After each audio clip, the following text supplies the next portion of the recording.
So today's talk is called Cauldrons in Myth and Metaphor. So before we move forward, I want to try and clarify that. Metaphor and symbolism is important to our understanding of Celtic mythology, but there's always an element of subjectivity when we get to things like metaphor. Everyone's free to see symbols that are meaningful to them in a myth or use it as a metaphor for something else. However, it takes an understanding of culture and that culture's history to judge whether the symbols and metaphors we see in a myth were intended in the past. In other words, are we imposing our own meaning on something?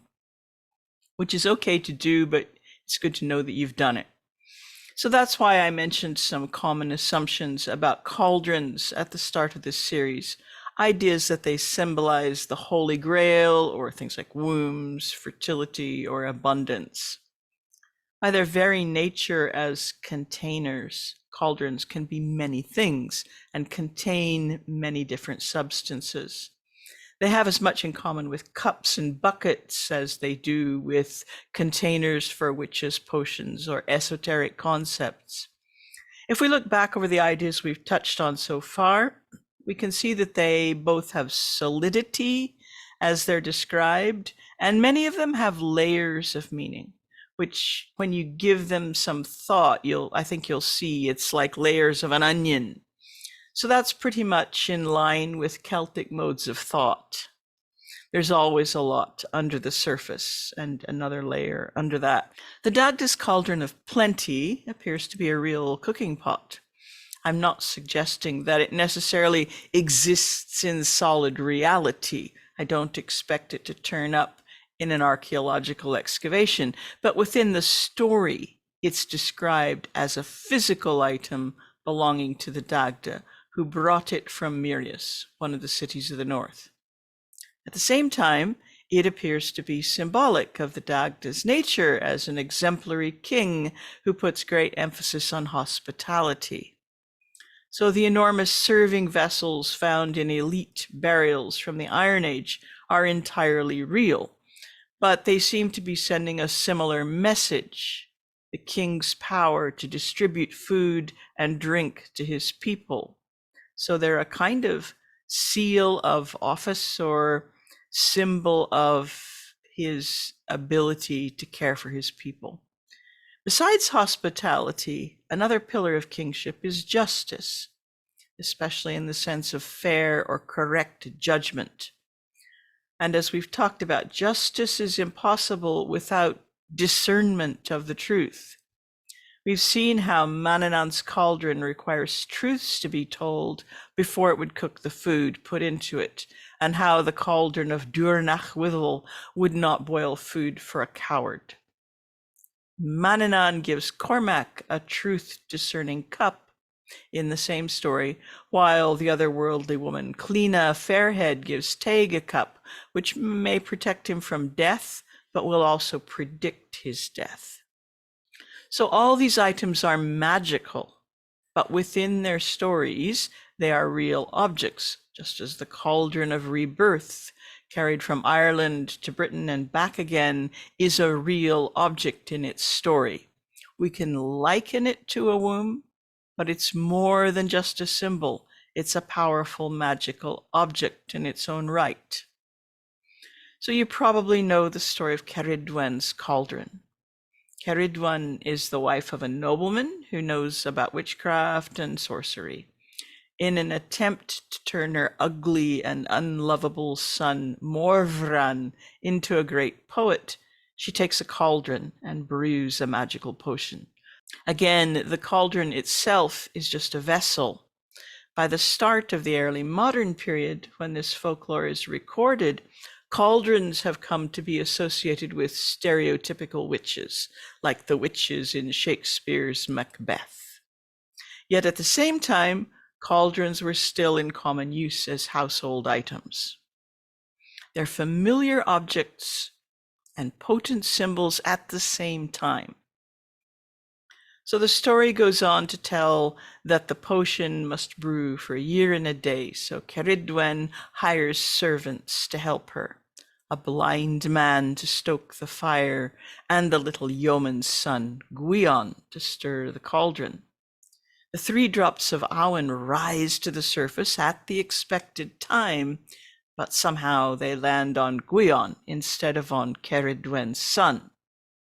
Gwion is filled with knowledge and shape-shifting ability. He flees from Cerridwen's rage in animal forms, pursued by Cerridwen, who also takes animal forms. And this ends when Gwion turns himself into a grain of wheat, and Cerridwen eats him. The grain grows inside her, and 9 months later, Cerridwen gives birth to him. She sews him up in a skin bag and casts him into the water to take his chances. In time, the skin bag is found by a nobleman's son, who cuts it open and finds a child with a shining brow inside, who he names Taliesin. Infused with Cerridwen's great potion of Awen, Taliesin goes on to be the greatest figure in Welsh poetry, and Cerridwen goes on and is revered by the poets of Wales, who call her the mother of Awen. If you brew a magical potion, obviously you have to brew it in some kind of vessel. A cauldron is the obvious choice. But Awen, the magical and sought-after elixir of poetic inspiration, is a special case because it doesn't just create Taliesin out of Gwion Bach. It comes to be sought after by the Welsh bards who come after him. It takes on a life of its own, which infuses the entire Welsh bardic tradition with magic and a longing for inspiration. And perhaps this story has a greater influence on our thinking about cauldrons as magical objects, a greater influence than we realize, because it was in circulation in Britain for many centuries before it was written down in the 16th century. Cerridwen's cauldron may begin life as a cooking pot, but a bit of the magic sticks to it. It's one of the great influences on how we think about cauldrons today. And we've made it into a symbol. Awen has made it into a symbol. So this brings us to the Cauldron of Poesy text, an Irish text from maybe the 7th or 8th century, which had explanatory glosses added in the 11th century. And then the whole thing was carefully recopied in the 16th century, giving us the only surviving manuscript copy. The original text, which is in verse, is stated to be the work of Avergine Glunial, the Milesian poet from the Book of Invasions, who speaks the famous "I am wind on the sea" incantation. In what sense this text is intended to be his work, Avergine's work, is unclear. Probably this is a work of in the persona of Avergine in some sense, similar to the way poems are written in Taliesin's voice. It's also important to note that the original poem is the work of a Christian, not some unconverted druid. This is the work of a professional Fili who, while still enjoying the mysticism of his long tradition, gives the Christian God his due respect. This text is a real challenge for Celtic scholars who've tackled it. The 7th century Irish is difficult, and because it discusses somewhat esoteric concepts, much of it is metaphorical, and that makes it even harder to interpret. The 11th century glosses are very helpful, but they also, they add kind of a second opinion. So the translator is sometimes maybe left to question whether the guy writing the glosses always got it right. 2 academically trained scholars made translations of the Cauldron of Poesy in the early 1980s. P.L. Henry and Liam Bretnach published translations almost simultaneously in the same year. I've mostly looked at Henry's translation. I like Henry. His knowledge of Irish was formidable, and I find him both pragmatic as a scholar and quite open-minded. Several neo-pagan writers have also attempted translations or paraphrases and have made interpretations of the text. Now, these have really followed the form of looking at other translations and then using a dictionary, a good quality Irish dictionary, to search for alternative meanings. So I think these pagan scholars themselves have been pretty honest about what they did, but their followers and readers have sometimes forgotten that these are paraphrases and looser interpretations. So the three I'm aware of are Kathleen Matthews, who paraphrased a much earlier translation, much earlier than Henry and Breathnach. And as far as I know, she didn't even look at the glosses because I don't think those have been translated yet. Erin Rowan Laurie, who I'll say a bit more shortly, did a paraphrase, and Christopher Scott Thompson, whose work I find much more reasonable and fairly scholarly, has done one too. Apparently, the text is also popular in the sort of neo-shamanic community, but that's beyond my ken. So I want to say a word about Christopher Scott Thompson's book about Avergine called A God Who Makes Fire. I'll just show it to you, and the information will be on the Patreon page. This book's about 10 years old now. I only just discovered it. So I find it a much more objective and scholarly approach to a pagan interpretation of both this text and other texts associated with Avergine. It's quite a good book. I haven't read it all. I'm not saying I believe every word or agree with every word, but it's a super book. I still think you should start by reading Henry's translation and interpretation. It isn't that long, and it provides a good grounding. But if the ideas of the Cauldron of Poesy interest you, this looks like a good book to study, Christopher Scott Thompson's. So I will admit that having looked at Laurie's work in past times, I was put off this text. I'm not much interested in esoteric systems myself, and ideas that the three cauldrons described in the text were something like chakras just fell off to me. After that, every time somebody mentioned this text or asked me to explain it to them, my hackles kind of went up. So if you're feeling lost at this stage, I'm coming to an explanation. So I'm just going to read this. It will help get us into the water, into the cauldron. Central to this text is the idea of the cauldron as a source of ability in poetry. Note that in this text, we are not dealing with a magical cauldron, but rather with a metaphor. Two aspects of the cauldron are relevant. One, that of a cooking vessel, and more important, two, that of a container. The metaphorical use of a container for a person is quite a common one. So what he's saying is that people can contain things, right? They can contain ideas, they can contain their emotions. We are a container, but we can be a container in a metaphorical sense. In our text, however, with the idea of three cauldrons being contained within a person, the metaphor is developed in a complicated manner. So the reason this text is called the Cauldron of Poesy is because it's meant to describe the process by which a poet's ability develops. So this is from P.L. Henry. We learned that poetic inspiration appears in three forms, symbolized by the cauldrons of maintenance or sustenance, coire goirath, motion, coire erma, and knowledge, coire soi, representing three successive stages of the votary's progress. So each of these three cauldrons has a special meaning and describes a stage in the poet's development. In other words, the metaphor of the 7th or 8th century author is working with three cauldrons contained within the poet. Henry goes on. The coire goirath is said to be born in youth to a person in the position facing upward, marking the beginning of service. Later, the coire erma is born to him in a tilted position, marking a phase of development. Finally, the coire suis is born to him in the inverted position, denoting a phase of full development.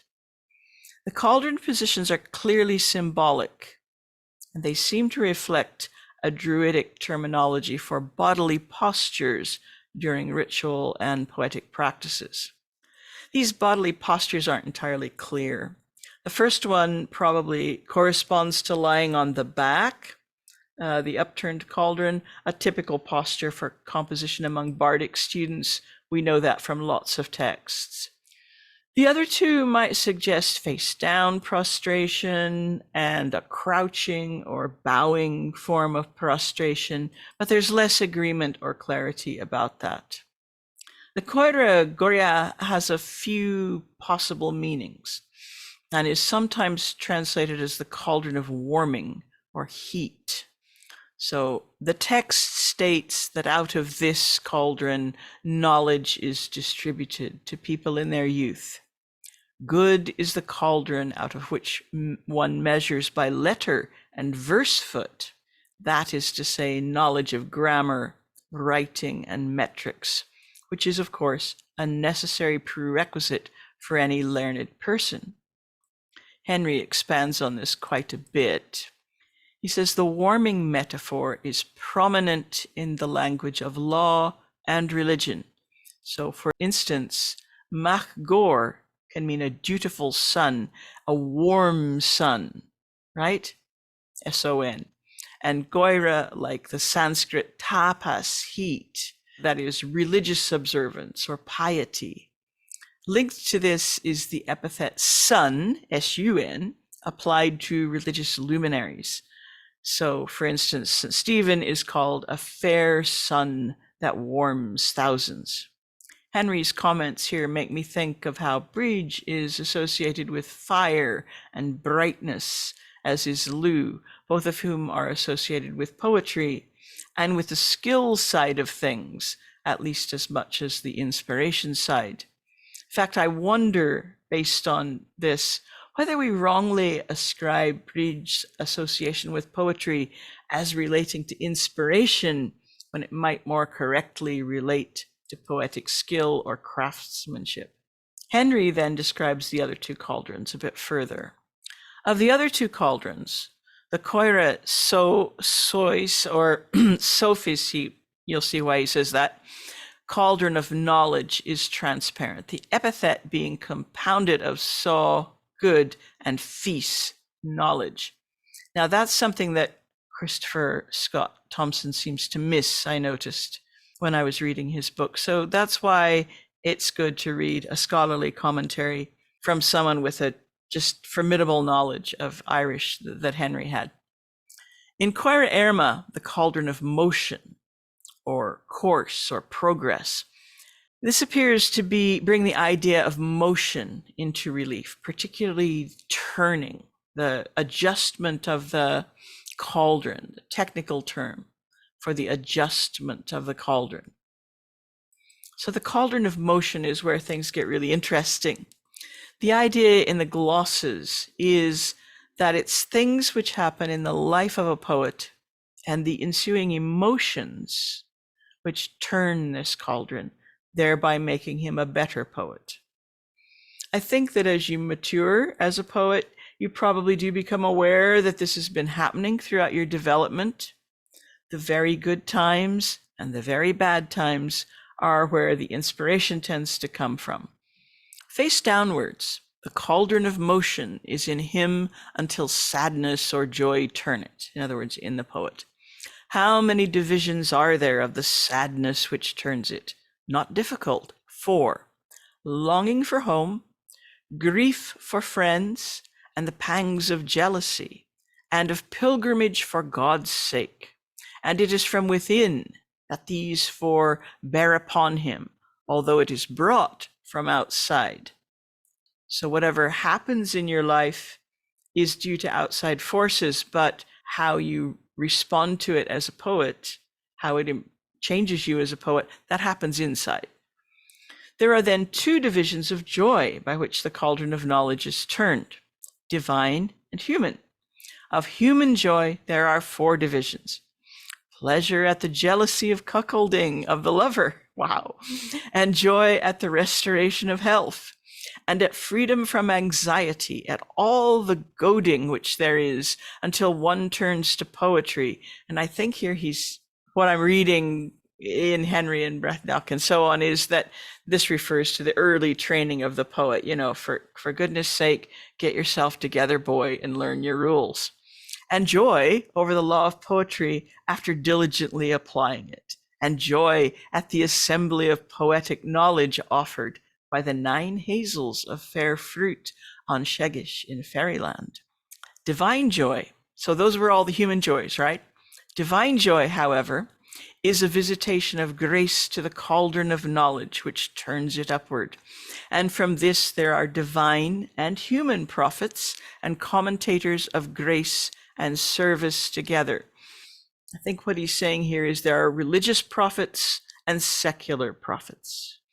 But it is from outside the cauldron that they bear these to them, although it is inside that it has been brought to pass, according to what Nathan MacAdna says. Whew, it's a lot. I think you can see what an interesting text this is, as far as understanding early ideas about the development of a poet. However, I hope you can also see that the cauldron or cauldrons here are clearly metaphorical. Neither the Fili who composed this nor the cleric who glossed it seemed to see it as anything otherwise. Furthermore, while you might call it something of a spiritual text, it's primarily an instructional commentary for the edification of trainee poets. And my guess is also a useful commentary for their teachers to remind them of how they can explain things to their students. Even if we see some of their practices as being a lot like what we think of as shamanistic, this is not the instruction manual. Just at the end, Nathan MacAdna is mentioned. If you cast your mind back to the talk about a year ago about the dialogue of the two sages, you'll remember that Netha is the younger poet in a contest of words with the established master. So this section of the text is followed by some poetry, and I love the way P.L. Henry has translated this section, one of the sections which describes the Cauldron of Motion. The Cauldron of Motion sings with insights of grace, with currents of poetic knowledge, with strata of poetic lore. It brings enlightenment, composition of learning, a stream of honor, elevation of the serf, management of speech, rapid discernment, reddening the eye, noble historical lore, cherishing students, where laws are examined and meanings distinguished. One advances in musical art, knowledge is disseminated, nobles are exhorted, and one not noble is ennobled. So he's talking here about the poet's relationship with his patron. He can make someone who's less noble, noble. He can exhort his patron, tell him, you're not doing things right, and so on. Souls are refreshed. Songs of praise are told in ways laid down. So the poet praises his patron by using the meters and rhymes that he's learned.